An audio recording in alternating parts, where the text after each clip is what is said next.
জাতির শ্রেষ্ঠ সন্তান দেশপ্রেমিক সেনা কর্মকর্তা মেজর বজলুল হুদাকে ফাঁসির মঞ্চেই নেওয়া হয়নি। মেজর হুদাকে প্রশাসনিক ভবনের একটি রুমে রাখা হয়েছিল। দুজন করে 4 জনের ফাঁসির কাজ সমাপ্তির পর হাসিনা যায় মেজর বজলুল হুদার সেই রুমে। সেখানে আগে থেকেই উপস্থিত ছিল কাশিমপুর থেকে আনা হিন্দু জল্লাদ। যেভাবে কোরবানির গরু জবাই করা হয় ঠিক একইভাবে 4 জন মেজর হুদার শরীর চেপে ধরেছিল, আর হাসিনা মেজর হুদার বুকের উপর এক পা দিয়ে চেপে রেখেছিল, আর সেই হিন্দু জল্লাদ জবাই করেছিল। প্রত্যক্ষদর্শীর বর্ণনা থেকে জানতে পারি, জবাইয়ের সময় কিছু রক্ত ফিনকি দিয়ে হাসিনার শাড়ির বেশ কিছু অংশ ভিজে যায়। হুদার লাশ পরের দিন 10টায় আলমডাঙ্গার হাটবলিয়া গ্রামে তার নিজ বাড়িতে নেওয়ার আগে কয়েক হাজার পুলিশ, বিডিআর ও র্যাব অবস্থান নিয়েছিল। লাশ নেওয়ার সাথে সাথেই র্যাবের ঊর্ধ্বতন কর্মকর্তারা 5 মিনিটের মধ্যে লাশ দাফনের জন্য চাপ দিতে থাকে তার পরিবারের সদস্যদের। কিন্তু পরিবারের সদস্যরা ও উপস্থিত মানুষের চাপের মুখে র্যাব কর্মকর্তারা পিছু হটে।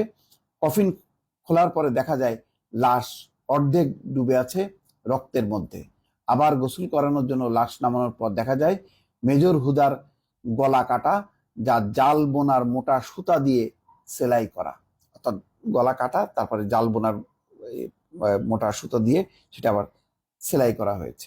অনুসন্ধানকালে মেজর হুদার লাশ গোসল করিয়েছিল এমন একজনকে প্রশ্ন করা হয়। হুদা স্যারের হাতের রগ, পায়ের রগ ও ঘাড়ের পিছনের রগ কাটা ছিল কিনা, চোয়ালের নিচে কালো দাগ ছিল কিনা। তাকে বারবার এই প্রশ্ন করা হয়েছিল, কারণ ফাঁসি মঞ্চে থেকে নামানোর পর মৃত্যু নিশ্চিত করার জন্য অনেক সময় হাত, পা বা ঘাড়ের রগ কেটে দেয় উপস্থিত সার্জন। না, উনি দেখেছেন স্রেফ জবাই করা আর হাতের উপর একটু চামড়া ছিঁড়া। সম্ভবত হ্যান্ডকাপ পরানো অবস্থায় জবাই করার সময় হাতের সামান্য চামড়া ছিলে যায়।